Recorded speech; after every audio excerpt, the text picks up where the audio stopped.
भारत के मैप से कश्मीर से पंजाब तक बाहर हो सकता है और बन सकता है भारत कुछ ऐसा आने वाले 20 सालों में अगर इन गद्दारों को नहीं रोका गया तो। लेकिन हमारे दुश्मन को ये नहीं पता कि ये नया भारत है जो जरूरत पड़ने पर पड़ोसी के घर में घुसकर मार सकता है, क्योंकि आज की तारीख में कनाडा जैसे बड़े देश पूरी तरह से भारत के खिलाफ हो चुके हैं और इंडिया के खिलाफ हो रहे आतंकी हमले को बढ़ावा देने के साथ साथ नेशनल लेवल पर उन्हें सपोर्ट भी कर रहा है। ये पूरा मुद्दा खालिस्तान नामक देश की मांग से जुड़ा है जो पंजाब में स्थित है। दिसंबर 1929 में इस मांग को पहली बार उठाया गया, जिसमें उत्तर पश्चिम भारत के कुछ हिस्सों के सिख लोग अपने लिए एक अलग देश खालिस्तान बनाना चाहते थे, जिसे पाकिस्तान और भारत के बीच में एक अलग राज्य के रूप में इमेजिन किया जा रहा था। लेकिन धर्म के आधार पर इस बंटवारे को कांग्रेस ने नकार दिया और शिरोमणि अकाली दल पार्टी के सिख नेताओं को ये भरोसा दिलाया कि आजादी के बाद सिखों के लिए अलग से सुविधा दी जाएगी। लेकिन 1947 में आजादी के बाद पंजाब को जिस तरह से बांट दिया गया उसमें सिख आबादी आधे से भी कम हो गई। ऐसे में इस पार्टीशन से नाखुश कुछ सिख नेता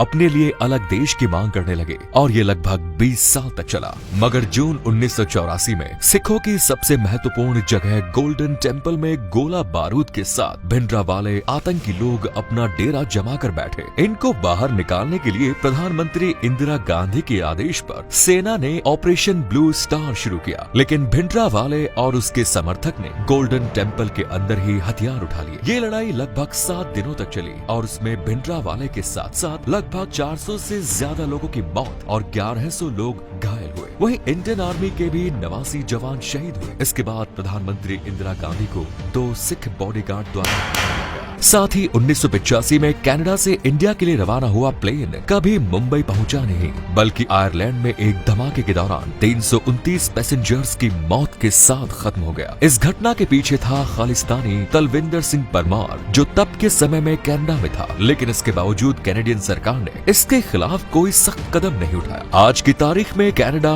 ऑस्ट्रेलिया, यूके में मौजूद खालिस्तानी समर्थक भारत के खिलाफ नफरत को प्रमोट कर रहे हैं। 2021 में कनाडा में हुए जनरल इलेक्शन में जस्टिन ट्रूडो की पार्टी को पार्लियामेंट में जीतने के लिए 10 अतिरिक्त सीट की जरूरत थी, जिसे कनाडा की न्यू डेमोक्रेटिक पार्टी के नेता खालिस्तानी जगमीत सिंह ने दिया और इसी मदद से आज जस्टिन ट्रूडो कनाडा में अपनी सरकार चला रहे हैं। असल में 18 जून को कनाडा के एक गुरुद्वारा के सामने हरदीप सिंह निज्जर नाम के एक कैनेडियन नागरिक की हत्या हो जाती है, जो असल में खालिस्तानी नेता थे। मरने से कुछ घंटे पहले ही हरदीप सिंह निज्जर ने एक इंटरव्यू में कहा कि उनकी जान को खतरा है। 1 जुलाई 2020 को भारतीय गृह मंत्रालय के मुताबिक जालंधर में रहने वाले हरदीप सिंह निज्जर को भारत सरकार आतंकवादी मानती थी, लेकिन कैनेडियन सरकार इस बात को नहीं मानती थी और 26 सितंबर को कैनेडियन राष्ट्रपति का कहना था कि कैनेडियन पुलिस को कुछ ऐसा लिंक मिला है जिससे ये साबित होता है कि कैनेडियन नागरिक हरदीप सिंह निज्जर की हत्या के पीछे भारत सरकार के गुप्त एजेंसियों का हाथ है। अब ये लिंक क्या है ये विस्तार से नहीं बताया गया। इसके तुरंत बाद ही